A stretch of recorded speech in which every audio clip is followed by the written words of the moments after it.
Hare Krishna, Namaste. Chapter 4, which is entitled as Jnana Yoga, Sloka 19. Yasya sarve samārambhāḥ kāma-saṅkalpa-varjitāḥ jñānāgni-dagdha-karmāṇaṁ tam āhuḥ paṇḍitaṁ budhāḥ. So, some mean considering two things to be same, meaning what are the two things? The body and Atma to be same. Kalpa means delusion. So what is, when you combine the Saṅkalpa mean in this context, we have to be careful. In this context, on this sloka, the meaning of Saṅkalpa is being deluded that the body and Atma, the self, are same. That's the meaning of Saṅkalpa here. So one who practices Karma Yoga in Krishna consciousness is free of such delusion. So it is stated that the practitioner has a clear knowledge about Atma, about self. Therefore it is clear that the knowledge is contained within the action. Now, understanding more on these lines, there are two faults that one might commit. We are discussing on the Saṅkalpa. That is, fault one is Atma is, we should know, or Atma is spiritual, spirit, whereas the body is material, which is made of 5 elements: earth, water, air, fire, and ether, space. So, one who mistakes the Atma to be body and body to be Atma is the biggest illusion, biggest mistake. That's fault number 1.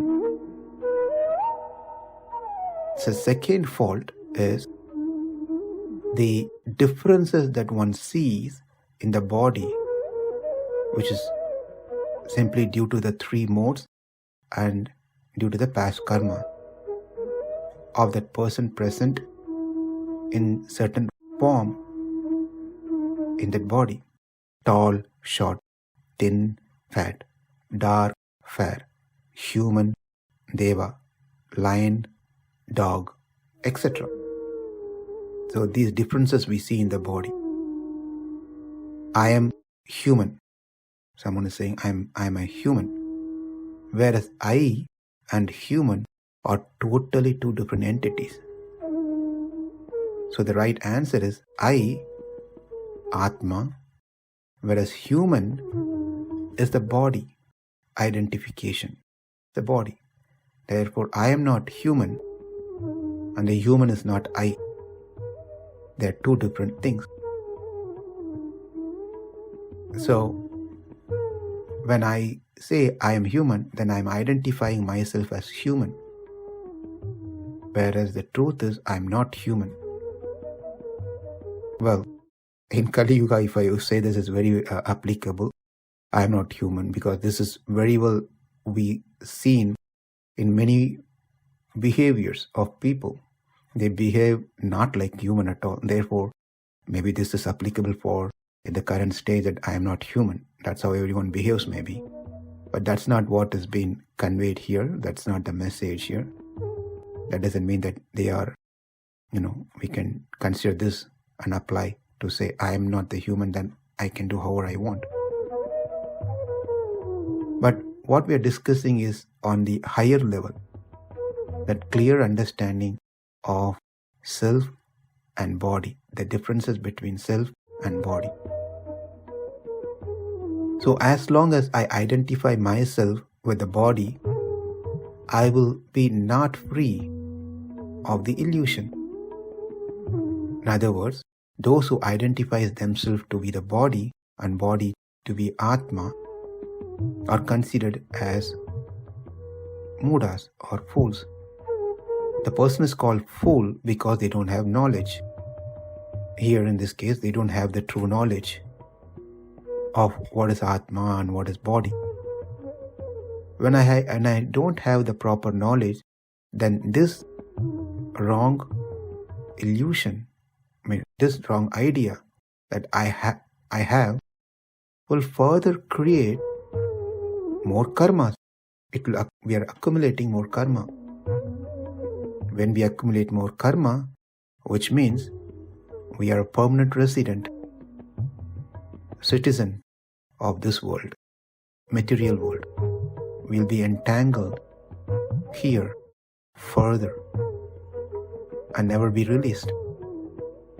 So, saṅkalpa-varjitāḥ means one is free of this saṅkalpa, that what we saw, these two faults. One more time, the two faults are, number one, not having a clear idea of differences between body and soul. They consider body is Atma, Atma is body. There's no any differences. The second one is considering that the changes within the body is actually Atmas, whereas we know that Atma is not tall, is not short, it is not dark, it is not fair, it is not rich, it is not poor. It is not any of these things. So these are the two things. When a person is free of these two misunderstanding, then it is called saṅkalpa-varjitāḥ. In other words, this is nothing. In a simple way, if we want to understand what we have discussed in these two things, it's simply talking about ahankara and mamakara. That's all. Ahankara of thinking myself to be the body, mamakara of thinking what that belongs to body to be mine. So that's all has been told here in this term as saṅkalpa-varjitāḥ. That has to be given up. And this is called Atma-jnana.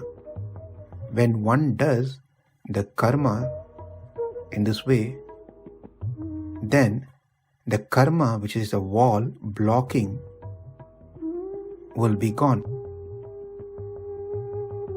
And in that way, jnana can be seen clearly in the karma. And the person who can see this in this way is paṇḍitaṁ. And also this is what the Pandita says.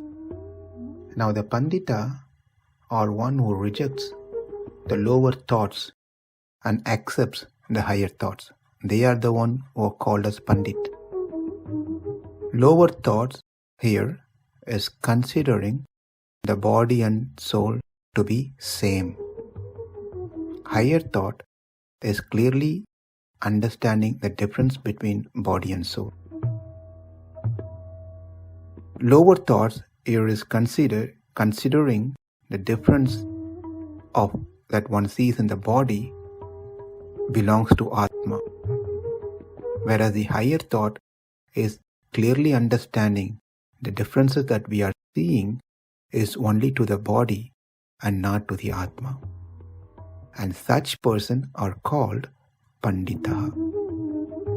Here the karma that been mentioned is not the action, it is the purva punya papa karma, the previous sinful deeds and merits that we have accumulated, not the actual action that one is doing right now or one is doing. As it doesn't make any sense then for one to do karma yoga. If karma has to be burnt, if karma means action, when action has to be burnt, then that just really makes no sense that one has to perform an action or a karma yoga or Krishna consciousness. Or also the karma that's mentioned here is not the future punya or papa that one might commit, which will be destroyed through the bhakti yoga, not through this knowledge. If action is undertaken with the knowledge described here, then the sins blocking one's further development of this knowledge will be destroyed. And that is the idea of this particular sloka.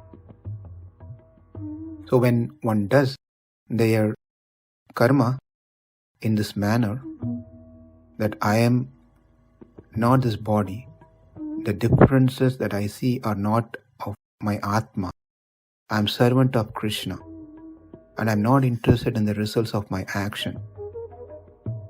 This jnana, this knowledge, will burn the papa, punya of the past. When that is being burnt, then one can easily see karma in the form of jnana. So, just to connect back the sloka from where we started, question was, I can see karma, but how can I see that in the form of jnana? The answer that Krishna gave was, by the jnana, by this knowledge, the past karma are burnt. In this way, you will be able to see. So to summarize, as one continues to do their karma, the past karmas are burnt. Of course, when one continues to do their karma, they should have this knowledge, preliminary knowledge, proper knowledge. When it becomes gradually it becomes mature as a proper knowledge. Now, when a person performs their karma in this knowledge, the past karmas are burnt. As the past karmas start getting burnt, one's proper knowledge becomes stronger and stronger and stronger. As it becomes stronger, then that knowledge becomes one's own existence throughout. Then one will be able to see everything as knowledge and not as karma. The reason I'm not able to do that because of the presence of my past karmas. Now I am seeing that I am doing a karma, say making garlands. But as my karma, the previous karma gets burnt with the knowledge, kāma-saṅkalpa-varjitāḥ, then I will no more see the action that I am making garlands, but I see that action in the form of jnana, that I am Atma, I am the servant of Krishna. I am doing this for his pleasure alone. And that is called Krishna consciousness. Whereas our whole existence becomes in remembering of Krishna. Or, since sticking on to this particular section, the whole consciousness remembering that I am Atma, I am not this body. In that way, one can burn all the karma and one will be able to see karma, the action, in the form of jnana.